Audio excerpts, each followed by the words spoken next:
Alright, we're back in the cab today. Poor little Wyatt is really sick. Poor little guy.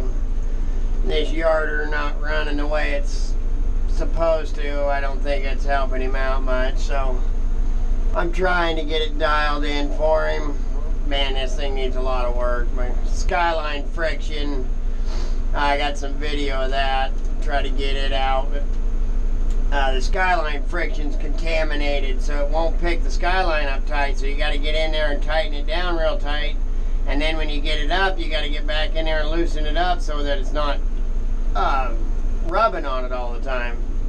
Anyway, so I got a pretty good response last time I did the yarder videos with the head mount, so we're going to try that again. Well, I got your guys' attention. I wanted to say I've had 6 or 8 different occasions it's happened, and I say stay safe, get logs to everybody. And I've had some people comment back and say, well, you know, I don't work in the woods, so. But when I say that, it's just because I work in the woods and get logs. So I don't care, I do care what your profession is, but you know, I'm just saying, stay safe, do whatever's productive in your field. You know, if you're a seamstress, you know, let's stay safe and, you know, sew. Or if you're a stripper, then, well, heck, stay safe, get naked. But anyways, I hope you see my point there. It's just, you know, one of my little things, and I've always said stay safe. So you don't have to work in the woods to need to be safe. So that goes out to everybody. And then other than that,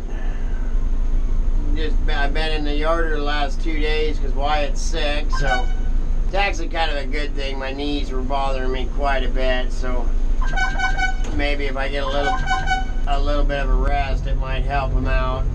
But like right now, the poor boys, we ain't got a whole lot of left down there, and they're fighting it really bad. So I should be there to help them, but got to be up here. So, oh, that was a go-ahead.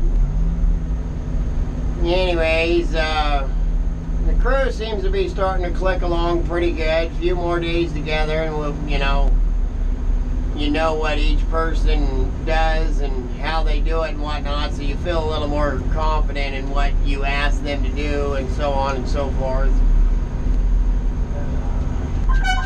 Oh yeah. The only bad thing about this TMY50 is you only get a little bit of the good sun, and this thing is, man, it's horrible. It needs a lot of work done to it. A lot of work. I've never been a real big fan of these TMY50s anyways. They're too big to thin with and too small to clear cut, so if you're gonna thin, then you need a thinning machine. If you're gonna clear cut, then you might as well buy a 70-foot mobile tower. And the TY70s or the Medill 172s. Now the 172, in my opinion, is the best clear cut yarder ever made. And that 172 is an extremely impressive piece of iron.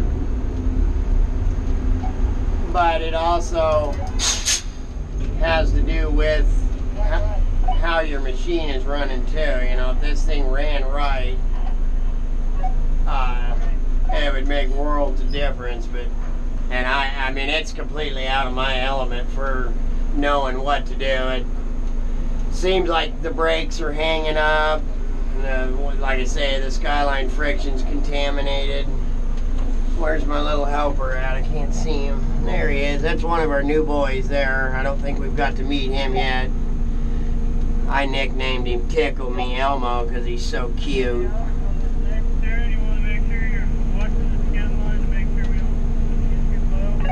Yeah, 10-4, that's why I painted it earlier.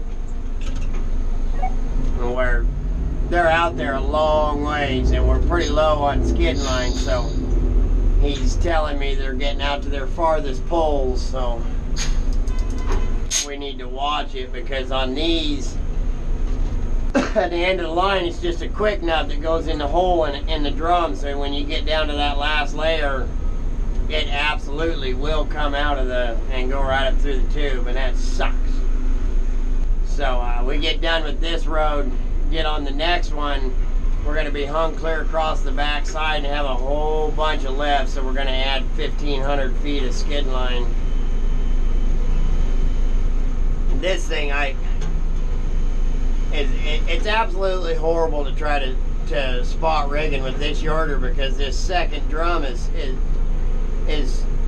well, you can see it turning, and so when you're watching your drum trying to slow down going back, you get to watching this other drum, and it just, we got to do something with that too, because that's horrible. And I've been cussing and yelling at that poor little Wyatt, and then I come up here the last 2 days and I'm apologizing all over myself for getting upset with him, because this yarder is not helping him out a bit. Like I said, this thing needs some serious help. So that's what we're up to today. We're gonna work tomorrow. Wyatt's supposed to be here, so like I say, we're gonna be on that back ridge, and we're actually logging both sides, so hopefully I get some video of that out to you guys, because that gotta be super cool.